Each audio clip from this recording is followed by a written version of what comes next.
everyone, my name is Siya. I'm a student from Trinity International School and I started singing when I was 6 years old. I started playing the piano when I was 6. I wrote my first song when I was 9. When you're a kid, the concept of music consists of having fun and that's it. You get on that stage, you open your mouth and you sing your heart out. And it doesn't matter if you forget the words or if you sing out of pitch because you're having fun and that's all that matters. Till the age of 15, music was my choice of a career path. All I wanted was to be a big musician like Taylor Swift or to play small gigs in cafes like Phoebe Buffet. My decisions were set in stone because of a dream I had when I was 6 years old. In the dream, my family and I were just strolling around Paris, France, and we came across this cafe where a woman was sat on a chair atop a small stage, playing the guitar and singing. The spotlight was hitting her in such a way that she appeared majestic. I was entranced with the view of her singing on her stage and her audience listening to her intently. Some holding up their phones with the flashlights turned on, some singing and dancing along to her words. Before I could walk up to her and tell her just how much she inspired me, I woke up. And since that day, I've made it my mission in life to be that beautiful woman from my dreams. I hadn't realized how hard it would be to achieve this goal till I joined my current school. Until the 9th grade, I never made my passion for music known at school. The only thing that my teachers and classmates knew was that I liked singing and that I was somewhat good at it. They didn't know about my dreams and the goals I had set for myself. I joined my school band that year. I went into it confident with my ability to sing and unaware of the obstacles I would soon face. The first day of band practice, I felt very comfortable because my bandmates were also my longtime best friends. The first few weeks went as smoothly as the first day.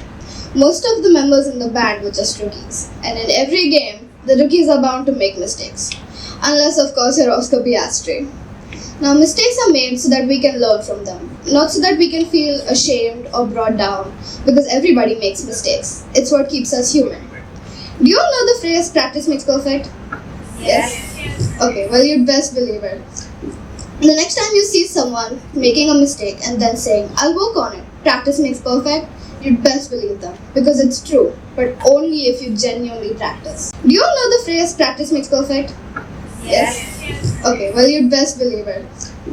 The next time you see someone making a mistake and then saying, I'll work on it, practice makes perfect, you'd best believe them because it's true, but only if you genuinely practice. My band was practicing day and night just to be the best we possibly could be. Even though it was our debut as a band, we wanted a good result in our first competition. The pressure was on. We used to have practice for 6 hours a day, 5 days a week. And it truly paid off because in our debut competition we came third. It was a surreal moment and an unexpected one at that. After this competition, we were set to compete in an even bigger event.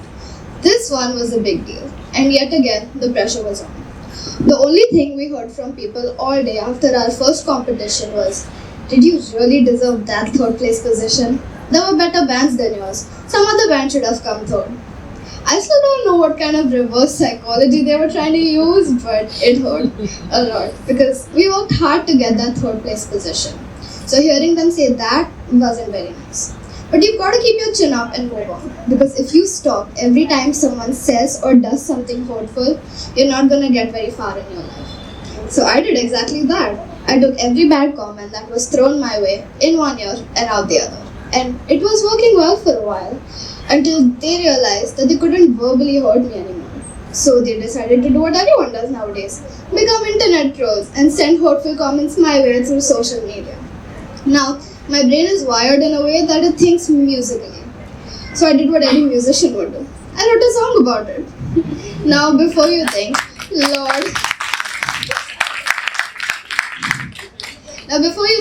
Lord, that was so petty or she's so overdramatic, I'm gonna ask you this. Why do you think Taylor Swift is as successful as she is? Yeah? Because she writes songs about her life. Exactly. It's because she writes songs about events that took place in her life and people relate to these songs. So they listen to it over and over and over again. And that's why she's successful. When my band had started practicing like right at the beginning, we used to make mistakes a lot. We weren't used to all of us playing our instruments and singing at the same time. We used to go out of sync a lot. It's natural. The drummer used to miss beats, the guitarist used to play the wrong chords, but that was okay. That was perfectly fine. But God forbid one of the singers make a mistake. If we did, how did you mess up the easiest thing there is to do? Or, dude, if you can't even do this, you should just quit. Or my personal favorite, what key were you singing in? K sharp or Z major? Now, for those of you who aren't familiar with musical terms, K sharp and Z major do not exist. Musical notes start at C and end at B. So it goes like C, D, E, F, G, A, B. To my knowledge, K sharp and Z major don't exist. Now that last one was particularly my favorite because of how much I was hearing it. I was already hearing it in school non-stop, even when I wasn't making any mistake. So I came to a conclusion that these boys simply liked hearing the sound of their own voice. Maybe instead of playing instruments in the band, they should start singing. Now, this conclusion that I had come to was wrong because when our school let out for Christmas break and we weren't having practice, I was still getting taunted about which key I was singing in. Even when we couldn't physically see each other, they just had to text me and ask me, oh, by the way, what key were you singing in that day? So annoying, I know. So I came to a new conclusion. These boys truly do not have a life apart from the band. So, it doesn't matter which one of these conclusions is true because I started getting sick of it. Imagine this hypothetical situation. You're a 15-year-old in the school band just singing and trying to have fun, enjoy your favorite hobby.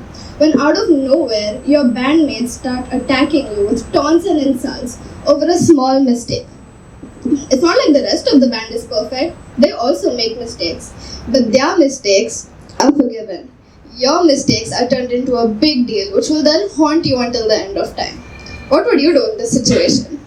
Look, even if I was out of pitch sometimes, what truly matters is that I was having fun and enjoying what I was doing. Nobody is perfect in this world. Nobody is flawless. And I am so grateful that I have such amazing friends and the most supportive family a person with big dreams can have. Because they are the ones who reminded me that even though I have a very long way to go to achieve my childhood dream, I was an inch closer to it. My mom once told me it's better to let go of things than to let go of people. And I've never agreed more. I would like to end my speech with a quote by Thomas Edison. Our greatest weakness lies in giving up.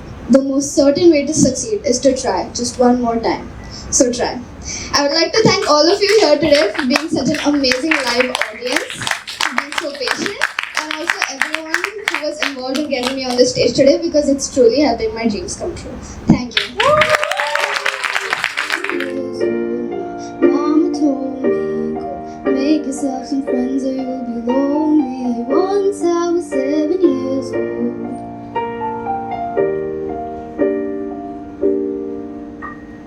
I always had that dream like my daddy before me, and so I started writing songs, I started writing stories.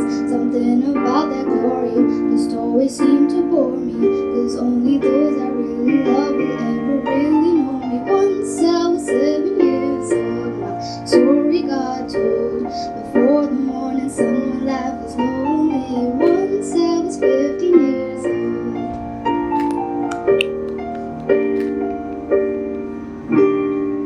I only see my goals, I don't believe in failure, cause I know the smallest voices, they can make it major. I've got my girls with me, at least those in favor, and if we don't meet before I leave, I hope I'll see you later. Once I was 15 years old, my story got told. I was writing about everything I saw before me. Once I was 15 years old.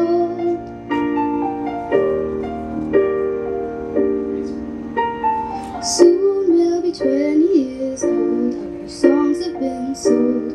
We've traveled around the world, we've for romance.